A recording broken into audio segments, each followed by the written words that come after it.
as contained in the manifesto, would be a fixed date for election.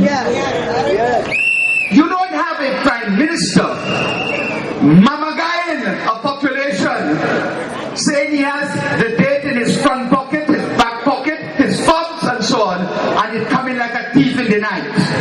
No longer will that happen. We have also suggested that no prime minister must serve more than 2 terms.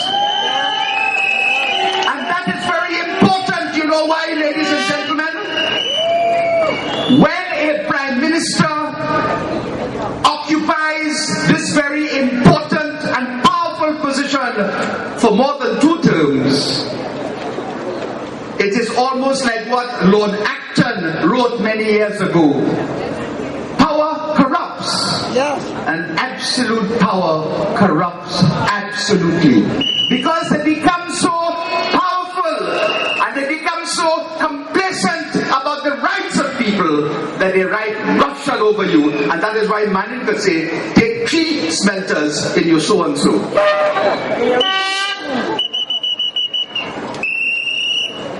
The other constitutional reform that we would engage in is the question of introducing the concept of a referendum. A referendum means that on any very important national issue, the government will come to the people and ask them what is their opinion by signifying a vote either yes or no to a particular question. For example,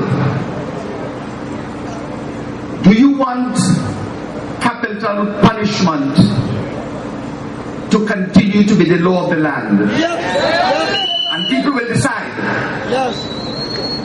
Do you want to have enshrined in the law the question of abortion rights?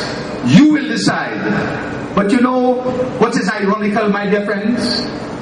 Mr. Mber is calling upon the future and imminent Prime Minister, Kamla Persad-Bissessar, to state what is her view on abortion. I would have liked him to turn to the candidate, the PNM candidate, who is fighting Annabelle Davis in St. Anne's West, Port Spain North, a former principal of St. Francois, who received 2 months ago an award. And you know from which organization she received the award? Aspire. You know who or what is Aspire? They are aspiring to impress upon and to persuade people to provide women with the right to have abortions. But he's asking Kamla to state her view. You should ask Mrs. McIntosh to state her view, having received an award. And this same Mrs. McIntosh, who is fighting Annabelle Davis, has the temerity and audacity to say that it was in 1995 that the seeds of violence were planted when the UNC became the government of this country. 1995, she said, the seeds were planted.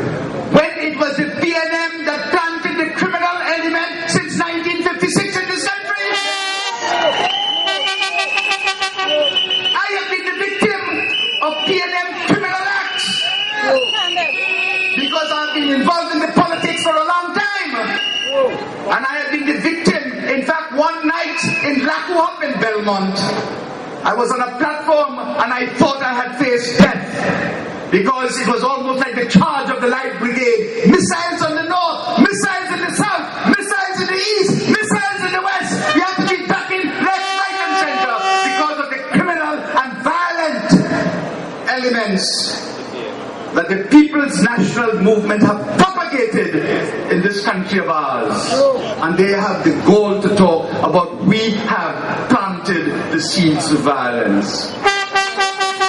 But in addition to some of these thoughts that we have presented to you in the manifesto with respect to constitutional reform, we intend to have a constitution that would reflect the wishes of the people, that would provide the kind of development that we call people-centered and people-oriented development, and to have the kind of relationship between the governors and the governed, so that the people's will shall always prevail. And that is the kind of constitution we are proposing to all of you.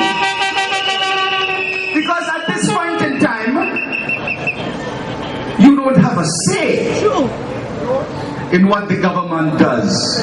In fact, they may say one thing in the manifesto and they will go to the parliament and do another thing. In this manifesto of 2010, they speak of property taxes, but they didn't speak about it in 2007, but they came to the parliament and introduced that nefarious, that vicious, that pernicious, that harmful property tax, which will increase your London building taxes, which exist today, in some cases by 1,000 and 2,000%. And I want to talk a little bit about taxes, because that is part of your constitutional right to life, liberty, and ownership of property. That's your constitutional right. Do you know, and I take you back down memory lane, in 1991 to 1995, there was a fellow by the name of Wendell Motley, who was your finance minister. Yeah, Wendy. Do you know every year